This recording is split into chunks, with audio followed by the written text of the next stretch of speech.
Video کو like کر کے آگے شیئر ضرور کر دینا کو جو ہے وہ اہمیت دی، لیکن جب عورت کی پیدائش کی بات آئی تو اللہ نے بائیں پسلی سے پیدا کیا۔ کیوں؟ اس لیے کہ بائیں پسلی دل کے قریب ہے، بائیں پسلی دل کے قریب ہے، اور جو دل کے قریب ہے اس کی جگہ دل میں ہے۔ کچھ نوجوان ماں باپ کو چھوڑ دیتے ہیں، بیوی کو سر کا تاج بنا کر پھرتے ہیں، ان کو بھی میرے رسول نے دیوس کہا ہے، اور ان پہ جنت کی خوشبو حرام ہے۔ اور کچھ لوگ بیوی کو پیر کی جوتی سمجھتے ہیں، ان کو بھی میرے رسول نے جو ہے وہ اللہ کی نگاہ رحمت سے محروم کہا ہے۔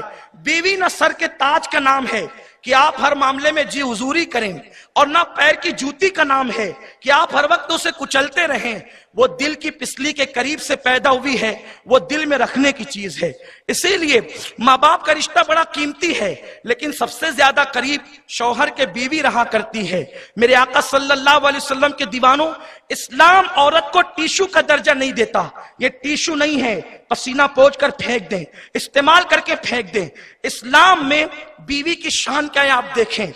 جب تک بیوی زندہ رہے گی ہم اس سے محبت کرتے ہیں، جب وہ انتقال کر جائے گی تو بھی اس کو بھلانے کی اجازت نہیں ہے۔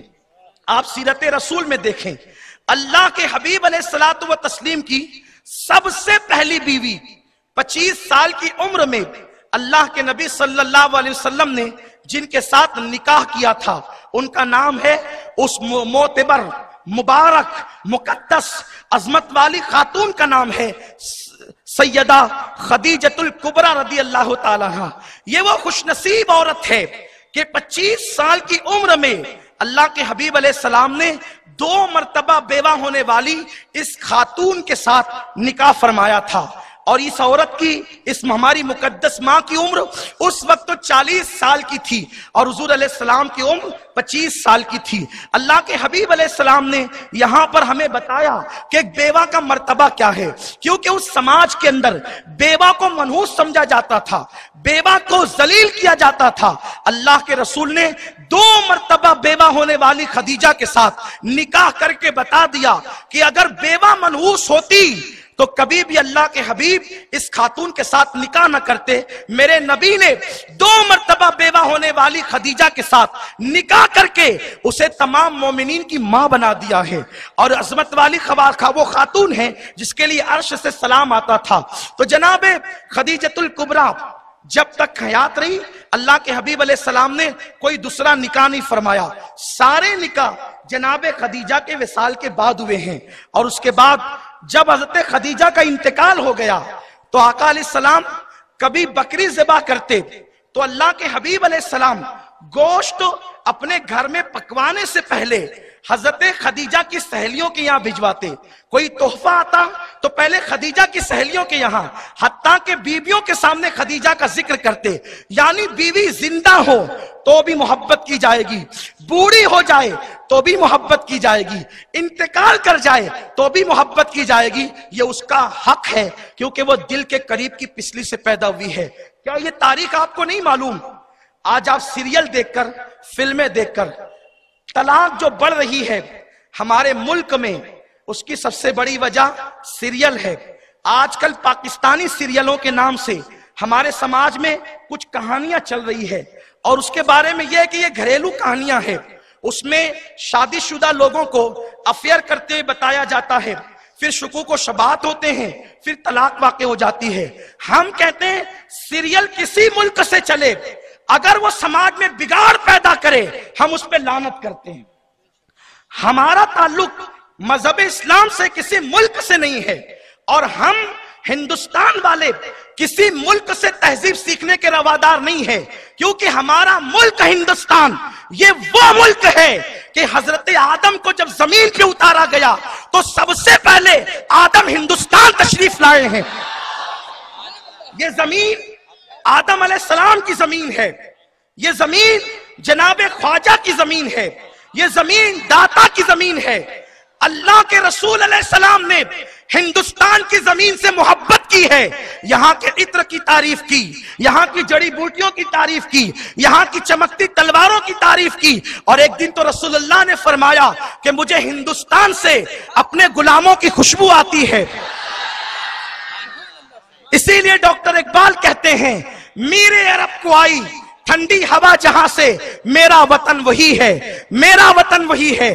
ہم ہندوستانی ہونے پر اتنا ہی فخر کرتے ہیں جتنا ہم مسلمان ہونے پہ فخر کرتے ہیں۔ سبحان اللہ۔ اس کی وجہ یہ ہے کہ ہندوستانی ہونا بھی یہ ہمارا اہل بیت سے جڑنے کے مترادف ہے، کیونکہ جس سینے کے اندر خواجہ غریب نواز سو رہے ہو اس سینے سے محبت کرنا یہ ہمارے مذہب کا سبحان اللہ۔ نعرہ رسالت، نعرہ رسالت، خواجہ کا ہندوستان، سنی دعوت اسلامی۔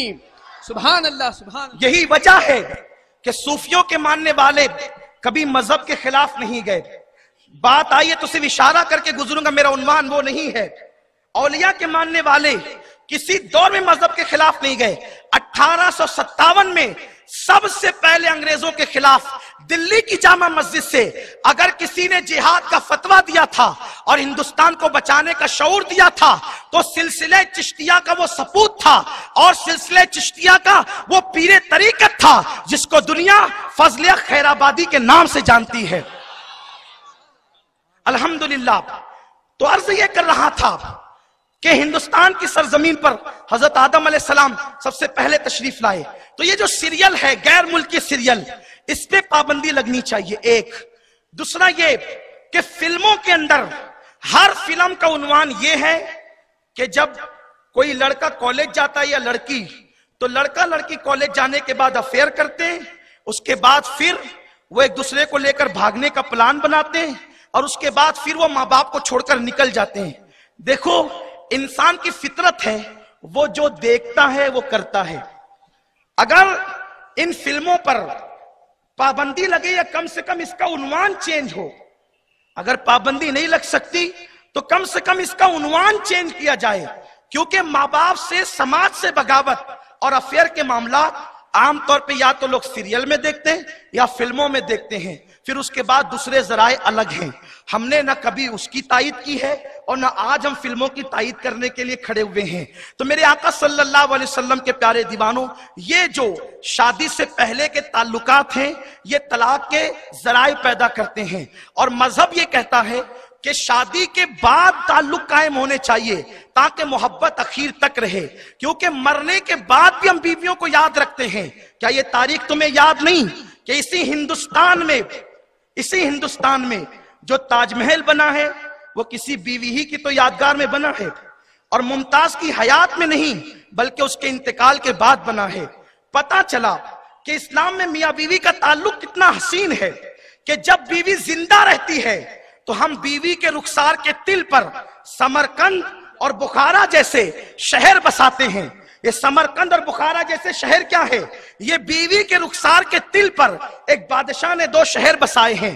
جب بیوی زندہ ہو تو ہم بیویوں کے نام پہ شہر بساتے ہیں، اور جب مر جائے تو ہم تاج محل بناتے ہیں۔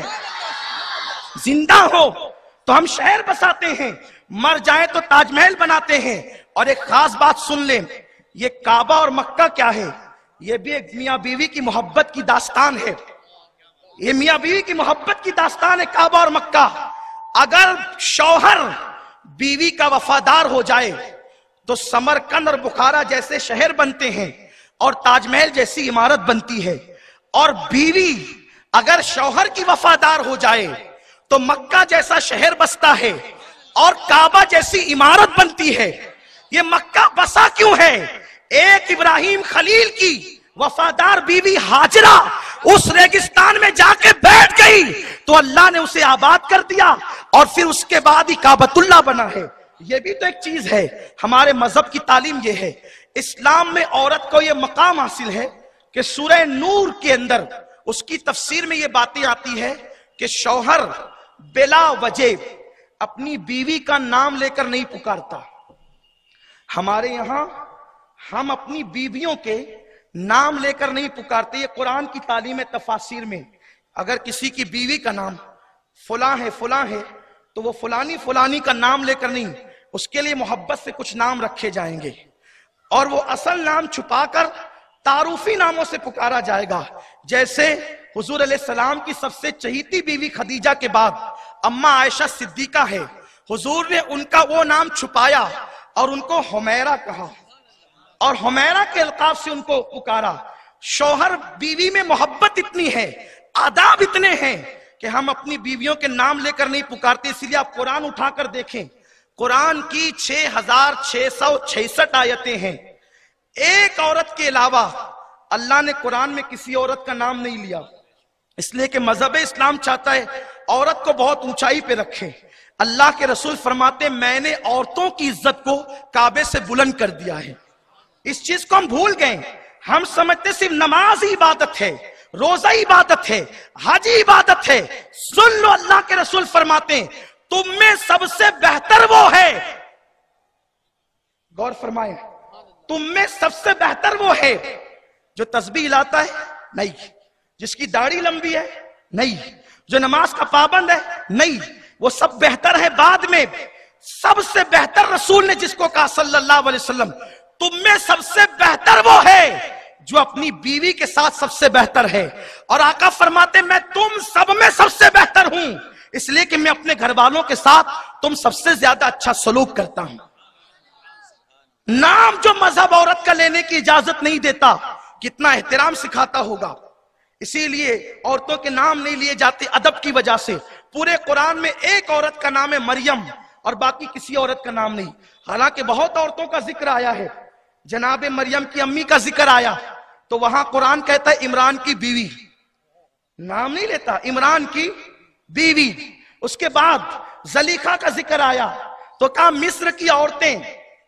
زلیخا اور اس کی سہیلیوں کا ذکر ہے. دیکھیں قرآن نام نہیں لیتا. پھر جب کسی عورت کا نام نہیں لیا، اما عائشہ کا ذکر آیا سورہ نور میں، نام نہیں لیا. سورہ 5ویں پارے میں سورۃ النساء میں ذکر آیا، نام نہیں لیا. کہیں عورت کا نام نہیں ہے، صرف ایک عورت کا نام ہے جس کا نام مریم ہے. وہ کیوں آیا؟ وہ اس لیے آیا کہ لوگوں نے یہ مشہور کر دیا تھا کہ مریم اللہ کی بیوی کا نام ہے، تو اللہ نے قرآن میں اس کا نام لے کر بتا دیا اگر بیوی ہوتی تو میں ازراہ ادب اس کا نام نہیں لیتا. اگر بیوی ہوتی تو ازراہ ادب میں اس کا نام نہیں لیتا. نام اس لیے لے رہا ہوں کہ وہ میری بیوی نہیں ہے، اور اللہ ماں باپ سے، اولاد سے، بیوی بچوں سے پاک ہے.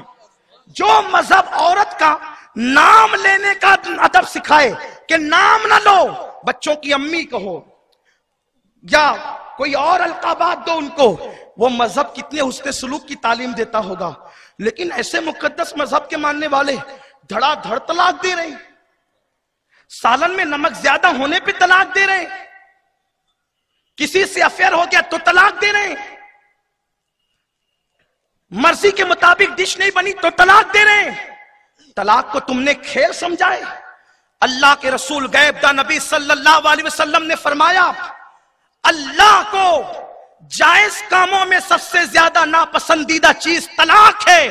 فرمایا طلاق اللہ کو اتنا ناپسند ہے کہ بار بار اپنی گفتگو میں طلاق کے الفاظ بھی استعمال نہ کیا کرو.